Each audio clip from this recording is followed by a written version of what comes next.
Minggu lalu Intan ngebahas pebisnis wanita dari dinasti Qing yang membuat bisnisnya sampai dia bisa jadi crazy rich, bahkan menjadi orang terkaya di dinasti Qing. Ternyata di Indonesia ada loh pebisnis wanita, tidak sekolah, bikin bisnis jamu, dan perusahaannya itu sampai menjadi perusahaan raksasa yang produknya itu diekspor ke berbagai negara. Tapi sayang sekarang sudah hilang di telan bumi. Teman-teman pasti tidak asing dengan jamu cap potret Nyonya Menir. Gimana sih sejarahnya jamu cap Nyonya Menir ini dari awal berdiri sampai dinyatakan kolaps pada tahun 2017. Dinyatakan pailit oleh pengadilan. Tajaniho, namaku Intan, selamat datang di channel aku, Dynasty.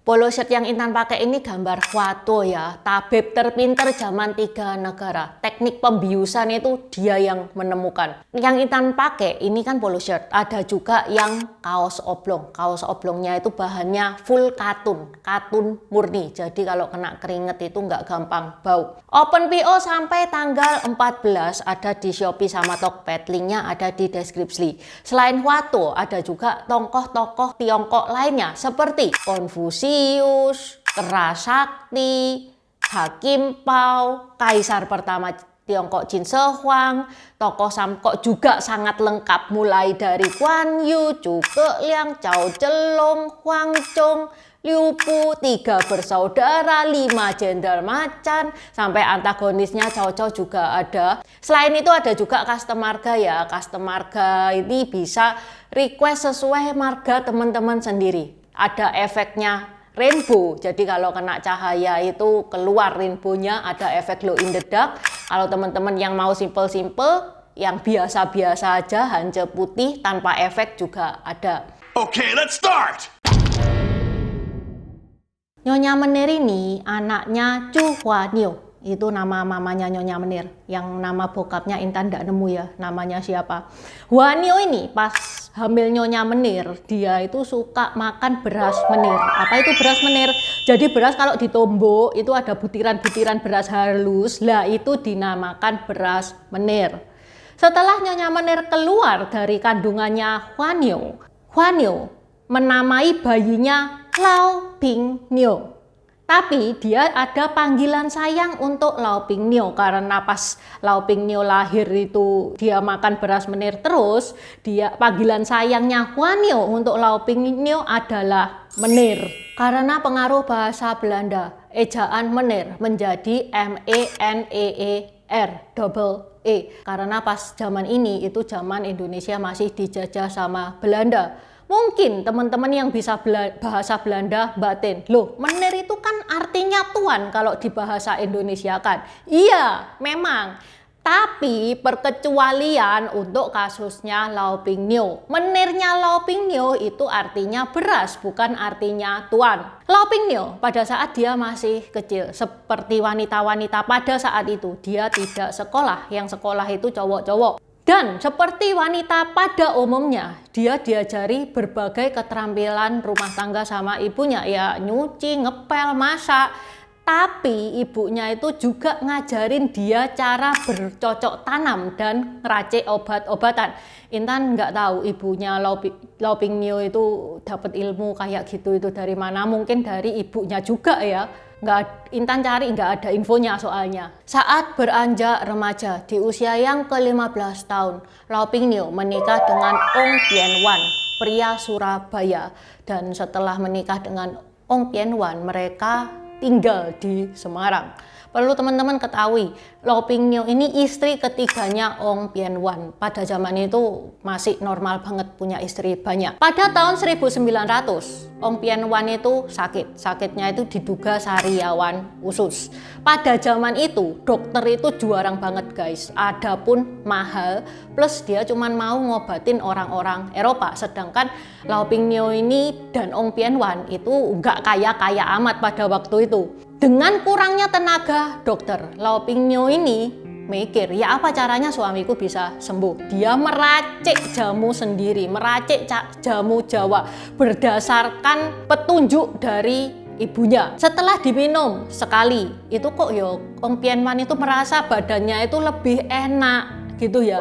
Sehingga lama-kelamaan Ong Pian Wan pun sembuh guys. Sejak saat ini jiwa sosialnya Lau Ping Nio ini bergejolak. Aku kepingin menolong banyak orang yang tidak mampu berobat ke dokter. Sejak saat itu Lau Ping Nio itu tambah rajin bercocok tanam, tambah rajin meracik jamu.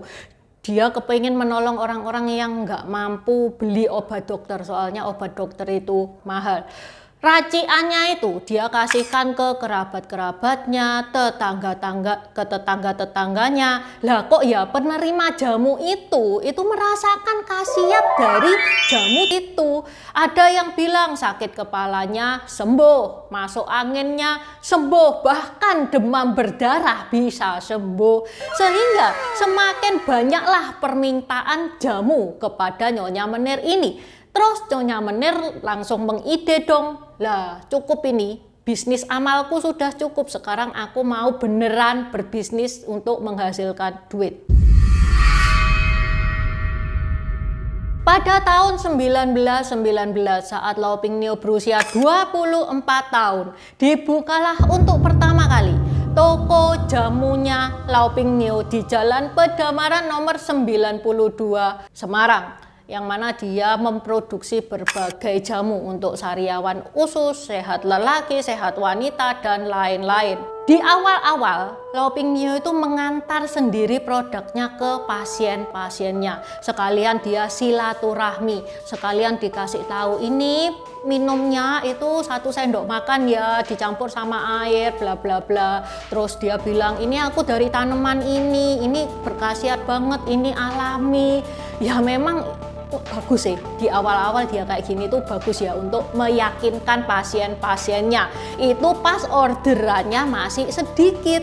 Tambah lama orderan jamunya Lau Ping Nio ini membludak. Membludaknya pesanan ini ngebikin Lau Ping Nio tidak bisa lagi mengantar pesanan ke pasien satu per satu. Ya harus pakai jasa kurir, mau nggak mau. Lau Ping Nio ini batin, kalau aku nggak nganter sendiri. Biasanya kan aku antar sendiri tuh jamu-jamunya.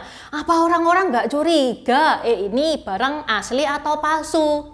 Kemudian Lau Ping Nio pun ada ide. Dia kasih foto di kemasan jamunya dan menamakan produknya jamu cap potret Nyonya Menir. Kenapa kok Nyonya Menir? Kenapa kok bukan Nyonya Lau Ping Nio? Ya soalnya Lau Ping Nio itu suka banget sama panggilan sayang ibunya, yaitu Menir. Itu yang pertama. Yang kedua, setelah menikah dengan Ong Pian Wan, Lau Ping Nio itu lebih sering dipanggil Nyonya Menir daripada Nyonya Lau Ping Nio atau Nyonya Ong Pian Wan. Pada zaman ini pertama kalinya loh ada foto diri di dalam kemasan. Foto di kemasan ini dianggap Lau Ping Nio itu sebagai perwakilan dirinya. Ini jamu, itu kayak yang aku antar biasanya. Ini jamu asli, ada fotoku, aku tanggung jawab. Ngomong-ngomong tentang potret Nyonya Menir. BTW, Nyonya Menir ini kan nama aslinya Lau Ping Nio. Dari nama aslinya kelihatan dong kalau dia itu Tionghoa. Kenapa ya fotonya kok pakai kebaya, rambutnya disanggul kayak ibu-ibu Jawa? Bukannya pada masa Belanda, etnis Tionghoa itu statusnya dianggap lebih tinggi daripada kaum pribumi. Kenapa kok fotonya enggak pakai jibau aja? Ada alasan dibalik foto Lau Ping Nio ini. Lau Ping Nio itu kepengen berkata gitu ya kepada para pengguna produknya. Ini jamu racikanku, jamu racikan khas Jawa dari tanaman-tanaman Jawa, bukan tanaman-tanaman Tiongkok. Karena pesanan semakin membludak, karyawannya tentu saja bertambah, sehingga di tahun 1940-an Lau Ping Nio itu sudah punya 16 karyawan. Dan di tahun ini juga Lau Ping Nio itu ngebuka cabang di Batavia, tepatnya di Jalan Juanda, Pasar Baru. Itu adalah cabang pertama Nyonya Menir di luar Semarang, dan pinter banget ya bukanya itu di Pasar Baru karena itu adalah pusat perdagangan di Batavia sana. Kok bisa buka di Batavia? Karena anak pertamanya Lau Pingniu, yaitu Ong Chien-nio alias Noni, itu pindah ke Jakarta. Omong-omong tentang anaknya Lau Pingniu, dari pernikahan Lau Pingniu dengan Ong Chien-wan ini mereka dikaruniai 4 anak. Ya, yang pertama Noni itu tadi ya, Ong Chien-nio. Yang kedua Hans Ramana, yang ketiga Lucy Sairang, dan yang keempat Marie Kalalu. Saat Lau Pingniu itu hamil anak keempat, hamil Marie Kalalu, Ong Pianwan ini meninggal. Setelah Ong Pianwan meninggal, Lau Pingniu nikah lagi, dan dari pernikahan keduanya dia hamil anak kelima, yaitu Hans Pangemanan. Total anaknya Lau Pingniu 5 orang, semuanya nyemplung di bisnis Nyonya Menir. Pernah ya pas tahun 1942, pas zamannya Jepang, bisnisnya Lau Pingniu ini terpuruk. Bahkan saat Indonesia merdeka, bisnis Nyonya Menir itu masih terpuruk. Tapi Lau Pingniu ini bisa menyelamatkan bisnisnya dari kehancuran. Bahkan bisnisnya itu menjadi semakin besar. Lau Pingniu turun ke lapangan, dia rebranding, dia bangkit lagi, bahkan dia berinovasi. Bukan cuma serbuk doang nih, ada bentuk pil, ada bentuk tablet, sehingga lebih praktis. Selain dari bentuk, jenisnya itu juga bertambah, bukan jamu-jamu untuk mengobati sakit doang, ada juga kalian rapet, awet ayu, ini jamu-jamu untuk kecantikan, ada juga sehat perkasa, ini jamu untuk pria. Selain itu yang bikin menarik nih, jamu Nyonya Menir ini bisa dioplos guys. Buat yang berjiwa mix pasti seneng banget. Bisa ditambahin susu, ditambahin madu, ditambahin jahe, ditambahin jeruk nipis, dan lain-lain. Jamu Nyonya Menir ini ngehit lagi sampai ya di tahun 1967 dia bisa menyaingi jamu jago yang sudah berdiri kokoh selama 4 generasi. Buat temen-temen yang pernah menikmati masa kejayaannya Nyonya Menir, suka nggak sama jamunya Nyonya Menir? Gimana sama jamu jago? Enak mana? Sayang banget yo, sekarang ini itu sudah jarang banget ditemui kios-kios jamu. Di Surabaya jarang sih, bahkan jamu gendong itu dulu waktu Intan kecil itu sering kan, jamu-jamu, sekarang sudah nggak ada. Ya kalau di tempatnya teman-teman gimana? Apa masih ada? Pada tahun 1967 karena perusahaan Nyonya Menir sudah semakin besar, maka dibuatlah sistem manajemen yang lebih terstruktur, di mana Lau Pingniu mengangkat dirinya menjadi direktur utama perusahaan jamu cap Nyonya Menir. Anaknya yang kedua, Hans Ramana, putra pertamanya, itu dikasih jabatan direktur. Ya memang ya, soalnya kan dia Nyonya Menir pengen Hans Ramana ini meneruskan usahanya. Dia juga sudah ada umur. Dan ketiga anak lainnya mendapatkan jabatan sebagai komisaris. Jamu cap Nyonya Menir terus berinovasi sampai di tahun 1970 ada 254 jenis jamu cap Nyonya Menir. Bukan cuma jamu doang ya, ada obat luar, ada minyak pijet, ada pengharum badan, ada scrub untuk mandi, ada bedak wajah, dan lain-lain. Ya namanya manusia, cuman bisa berencana. Pada tahun 1976 Hans Ramana meninggal dunia. 2 tahun kemudian 1978 Nyonya Menir juga meninggal dunia. Setelah Nyonya Menir meninggal dunia, anak-anak kandungnya itu nggak ada yang mau ngelanjutin bisnis Nyonya Menir. Sehingga bisnis Nyonya Menir itu dilanjutkan ke cucu-cucunya, ada 5 orang. Mereka itu pada gak akur semua. Ketidakakuran cucu-cucu Nyonya Menir itu sangat mengganggu kinerja perusahaan. Ya iya ya, bisa dibayangkan ya, punya bos 5, nyuruhnya beda-beda, kita yang jadi karyawan bingung dong. Kelima cucunya ini berseteru itu nggak mandek-mandek guys. Dari tahun 1984 sampai tahun 2000 itu mereka kagak akur-akur. Bahkan perseteruannya itu sempat rame, sempat dibawa ke meja hijau, sampai menaker itu juga turun tangan. Akhirnya jalan tengahnya berpisah. Kelima cucu ini mendapatkan bagian ya dari warisan-warisannya, dan bagiannya itu dia jual ke Charles Ong Sairang yang masih merupakan cucunya Nyonya Menir. Jadi yang melanjutkan bisnis Nyonya Menir ya ini Charles Ong Sairang. Bahkan ya cucu nomor 3 sama 4 dia ke Surabaya itu membangun perusahaan kompetitor yaitu Dua Putri Dewi. Ini saking jengkelnya apa gimana gitu ya. Charles berusaha untuk membangkitkan lagi usaha Nyonya Menir. Nenekku ini loh, dia cewek, kagak sekolah. Pas zaman Jepang Nyonya Menir terpuruk, dia bisa membangkitkan. Kalau nenekku bisa, masa aku nggak bisa? Aku ini cowok loh, aku ini sekolah loh. Perjuangan Charles Sairang membuahkan hasil. Nyonya Menir memiliki 28.665 outlet yang tersebar di 19 provinsi. Dan bahkan produk Nyonya Menir sejak 2006 diekspor ke luar negeri seperti Malaysia, Singapura, Belanda, Arab Saudi, Australia, Taiwan, dan Amerika Serikat. Tahun 2007 hasil ekspornya mencapai 31 M. Tapi di balik itu semua ada problem di perusahaan Nyonya Menir, yaitu hutang. Nyonya Menir memiliki hutang yang ditagihkan dari 85 kreditur dengan nilai mencapai 252 M.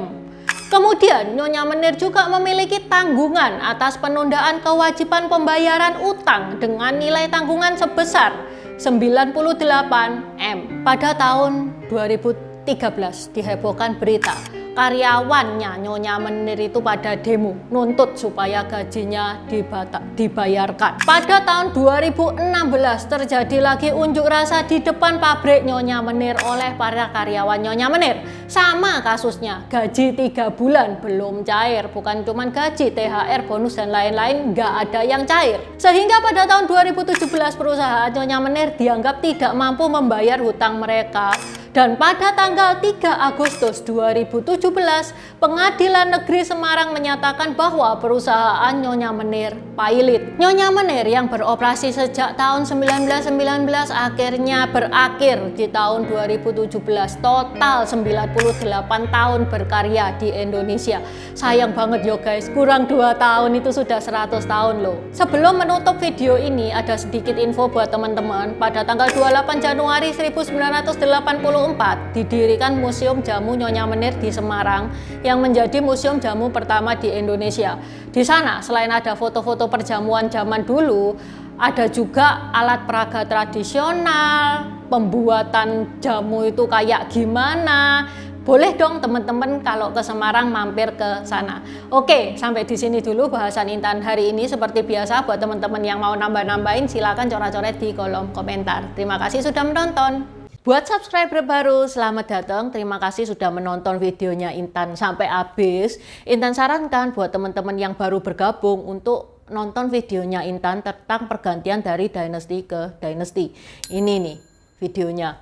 Di deskripsi juga sudah Intan taruh. Karena di video pergantian dynasty itu adalah basic dari semua videonya Intan. Itu yang pertama. Yang kedua, video pergantian dari dynasty ke dynasty ini bakal sangat membantu teman-teman kalau misalkan teman-teman itu nonton film-film Tiongkok yang kuno-kuno itu bakal sangat membantu banget. Karena film-film Tiongkok itu nggak menceritakan secara jelas background kayak gimana. Terima kasih udah nonton channel ini sampai habis. Dukung aku terus berkarya dengan klik subscribe dan bunyikan lonceng di bawah ya guys.